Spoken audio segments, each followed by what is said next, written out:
Hi, I'm Andrea Blythe, and yesterday was my birthday. I turned 40 years old. It's a transition that I'm pretty okay with. I'm not very particularly bothered by leaving my 30s. So far, every year seems to be getting better in terms of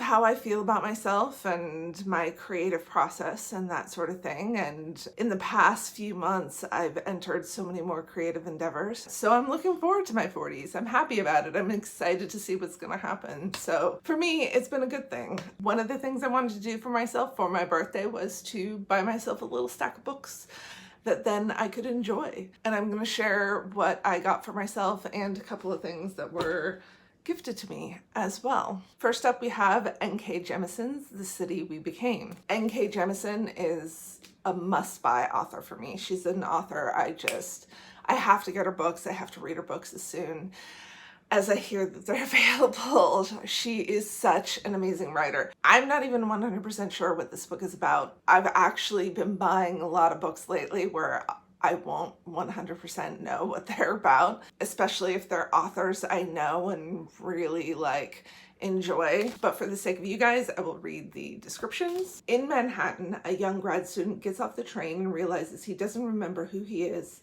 where he's from, or even his own name. But he can sense the beating heart of the city, see its history, and feel its power. In the Bronx, a Lanape gallery director discovers strange graffiti scattered throughout the city, so beautiful and powerful it's as if the paint is literally calling to her. In Brooklyn, a politician and mother finds she can hear the songs of her city pulsing to the beat of her Louis Vuitton heels. And they're not the only ones. Every great city has a soul. Some are ancient as myths, and others are as new and destructive as children. New York City, she's got 6. So what I know about this book is that it's supposedly cosmic horror, very weird fiction kind of thing, and I am so here for it. She's an amazing writer, and I cannot wait to read this. Next up is Martha Wells' Network Effect. This is the 5th book in a series. She's been publishing a series of novellas, so little tiny books, about this character called Murderbot, which is a robot that has its own personality, its own anxious, charmingly sarcastic personality, who somehow ends up befriending a group of humans despite its own best efforts. They have been some of my favorite reads over the past couple of years. I absolutely love everything about Murderbot, and the fact that she's now published, I'm starting to lose my voice, the fact that she's now published a novel-length version of the Murderbot story.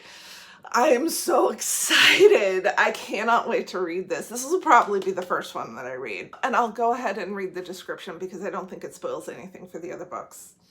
It calls itself Murderbot, but only when no one can hear. It worries about the fragile human crew who've grown to trust it, but only where no one can see.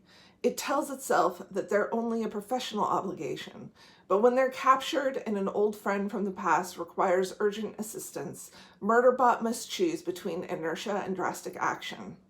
Drastic action it is then. So excited.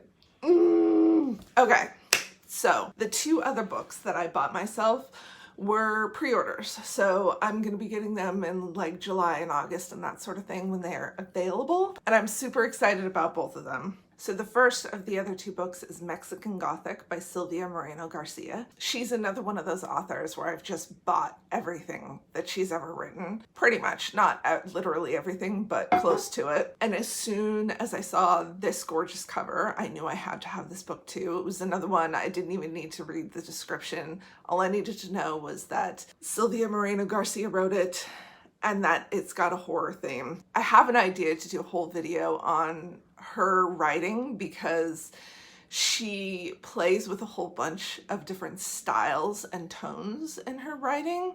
They're not all the same genre even.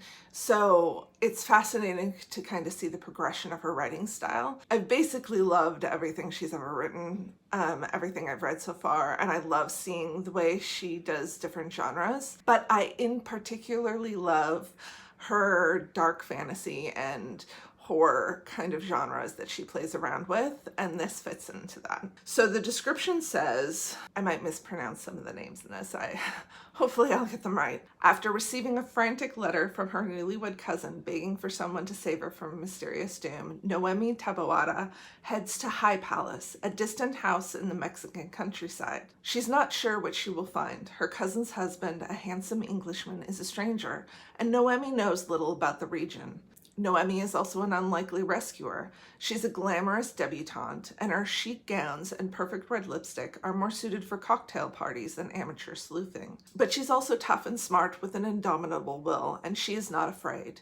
Not of her cousin's new husband, who is both menacing and alluring. Not of his father, the ancient patriarch, who seems to be fascinated by Noemi. And not even the house itself, which begins to invade Noemi's dreams with visions of blood and doom. Her only ally in this inhospitable abode is the family's youngest son. Shy and gentle, he seems to want to help Noemi, but might also be hiding a dark knowledge of his family's past, for there are many secrets behind the walls of High Palace. The family's once colossal wealth and fated mining empire kept them from prying eyes. But as Noemi digs deeper, she unearths stories of violence and madness. And Noemi, mesmerized by the terrifying yet seductive world of High Palace, may soon find it impossible to ever leave this enigmatic house behind.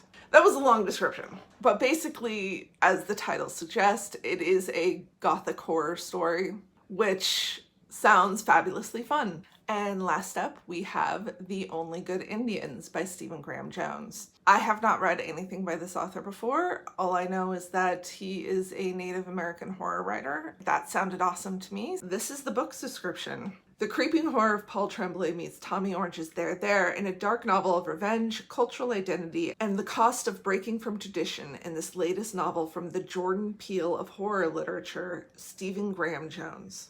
Seamlessly blending classic horror in a dramatic narrative with sharp social commentary, The Only Good Indians follows 4 American Indian men after a disturbing event from their youth puts them in a desperate struggle for their lives. Tracked by an entity bent on revenge, these childhood friends are helpless as the culture and traditions they left behind catch up to them in a violent, vengeful way. Sounds fantastic. I'm super into it. I love horror that blends with social commentary. Totally up my alley. Another book that I can't wait to read. So beyond the books that I bought for myself, my brother bought me Wonder Book, The Illustrated Guide to Creating Imaginative Fiction by Jeff Vandermeer. This is a revised and updated edition. I have read this book before in its original version, which I checked out from the library. I've been wanting to have it on my shelf for myself so that I can peruse it at my leisure whenever I want to, because the first time I read it, it was just so wonderfully insightful, and it features all kinds of wonderful illustrations and interviews from great writers, and it is a fantastic book for anybody looking for advice for tools on writing and how to approach writing and all that good stuff. So one of my favorite reads. I'm so happy to finally have it on my shelf. And that's it. That's the last of the books that I got as a haul for my birthday. I am a super happy camper in the reading department. Yeah, I have plenty of good reading to do. Hopefully I'll read most of those over the coming months. I'm looking forward for my pre-orders to come in. It's like an ongoing birthday present that those will roll in over the next couple of months. And I'm going to end the video there because it is sweltering hot right now in California, and I have the fan off so that it doesn't interrupt the sound of the video, and I am dying of heat. I am literally dripping with sweat, so I need to end the video and just stop there. If you would like to pop a little like on this video, maybe subscribe, all of that good stuff, I'm always appreciative of that. I hope you guys are all doing well. I hope you're surviving in the midst of everything that's going on in the world right now and doing what you need to do to stay healthy and sane. And I wish you all the best, and hopefully I will see you in the next video.